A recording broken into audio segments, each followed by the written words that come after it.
Selon le dictionnaire Larousse, un écoquartier est un quartier d'une ville qui est conçu et organisé de manière à minimiser l'impact sur l'environnement dans une perspective de développement durable. La ville de Marseille possède depuis quelques années un écoquartier autour du mythique stade Vélodrome. En effet, de 2011 à 2017, s'est construit par l'architecte marseillais Didier Rojon un grand programme immobilier sur une surface de 100 000 m².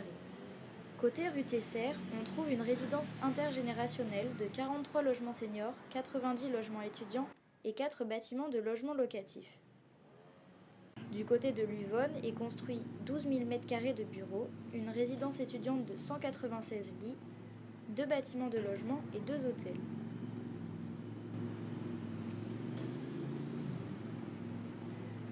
Le quartier du Vélodrome a été imaginé comme un quartier modèle de développement durable.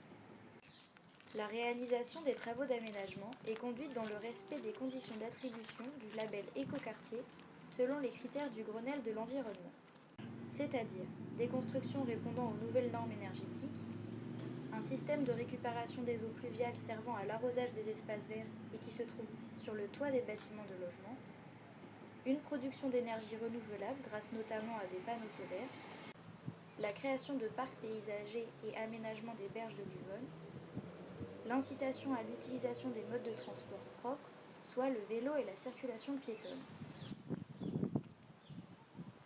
Enfin, il y a une boucle de chaleur créée sur les effluents de la station d'épuration. En effet, l'ensemble des bâtiments sont chauffés et climatisés par un système novateur, la boucle STEP. Les calories de la station d'épuration, située sous le parvis du stade Vélodrome, sont récupérées grâce à un dispositif d'échange de calories, enterré, afin de chauffer et de climatiser le stade Vélodrome, le stade Delors, les bureaux, le centre commercial, les hôtels et la clinique. Suivant les besoins des bâtiments desservis, les calories sont puisées ou évacuées dans la boucle d'eau, alimentée par la station, et sont rejetées à la sortie de cette dernière sans avoir subi de transformation chimique. L'implantation des bâtiments privilégie également l'accès à la lumière naturelle pour ses habitants et optimise la consommation d'énergie. L'enjeu d'un écoquartier serait donc de réfléchir à la manière d'encourager des modes de vie durables sans se contenter d'une approche architecturale. C'est ce que nous avons voulu vérifier. On s'est donc demandé, est-ce que ça change vraiment notre mode de vie de vivre dans un écoquartier ? Pour le savoir, on est allé voir ce qu'en pensaient les habitants. Alors, est-ce que tu sais ce que c'est un écoquartier ? Un écoquartier Je sais à peu près ce que c'est, enfin vaguement. Ça utilise des matériaux qui sont renouvelables, il y a des espaces de vie partagés. Je savais pas du tout que j'allais habiter dans un écoquartier quand j'y suis allée. En fait, c'était beaucoup plus pratique. C'était de par une résidence universitaire, du coup j'y suis allée. C'est un logement étudiant qui est juste, juste à côté du stade Vélodrome. Il y a une clinique à côté aussi. C'est assez spécial. Moi là je suis au 10e étage et l'immeuble il est divisé en deux parties, c'est-à-dire qu'on a toute une première partie qui sont des logements sociaux jusqu'au 4e étage. Au 5e étage on a une partie commune et du 5e au 10e étage on est sur des logements étudiants. J'utilise peu la voiture parce qu'au final, il y a tous les transports en commun. Je mets 25 minutes pour aller à l'école en bus. En 15 minutes en métro, je suis au niveau du Vieux-Port. Donc en plus, il y a vraiment tous les transports en commun. Donc j'utilise plutôt ça. Je me déplace principalement en transport en commun. Il y a le métro qui est au rond-point du Prado et à Sainte-Marguerite-Dromel. C'est 5 minutes à pied des deux côtés.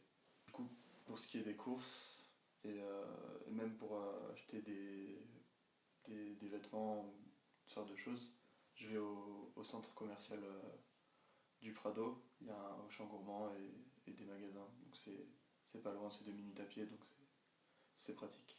Au niveau du quartier, il n'y a pas énormément de vie parce qu'il y a plutôt des hôtels à côté. Donc c'est des voyageurs un peu ponctuels. Et il y a la balade à côté de l'Uvonne, mais de ce que j'ai pu constater, c'est simplement des passages en fait qui passent du Prado à Dromel. Et sinon, il y a au niveau du stade, tous ceux qui utilisent le stade quand il y a des matchs ou des concerts. Sinon, en soi, vie de quartier, c'est un peu zéro, à part les jardins partagés qui sont en dessous, mais moi j'en vois très peu. Je vois très peu de personnes utiliser ces jardins. J'ai pas d'accès au jardin partagé, mais du coup, en revanche, j'ai une salle de sport au 5e étage et des espaces collectifs qui sont mis à disposition dans tout l'immeuble. Dans chaque bâtiment, pas dans chaque logement, mais dans chaque bâtiment, on avait en dessous donc recyclage vert, carton et ordures ménagères. Donc ça c'était bien parce que du coup ça reste dans la même dynamique de renouvelable, etc. Je trouve aussi une différence entre les écoquartiers et les autres logements parce que du coup on se sent un peu plus sensibilisé par les matériaux, par les produits renouvelables, durables. Grâce à William et Maëla, on s'est rendu compte que les caractéristiques d'un écoquartier ne se ressentent pas dans la vie quotidienne. Les deux étudiants ignoraient même son existence avant notre intervention. De plus, nous avons observé que la vie de quartier n'est pour l'instant pas très affirmée, mais il ne faut pas oublier qu'il est sorti de terre il y a seulement 2 ans. Si on le compare à un autre quartier, on observe une nette différence au niveau du nombre et de la qualité des espaces publics et collectifs, et de la facilité d'accéder aux transports en commun et au commerce. Enfin, les habitants sont sensibilisés de façon implicite au développement durable, comme par exemple avec le tri sélectif.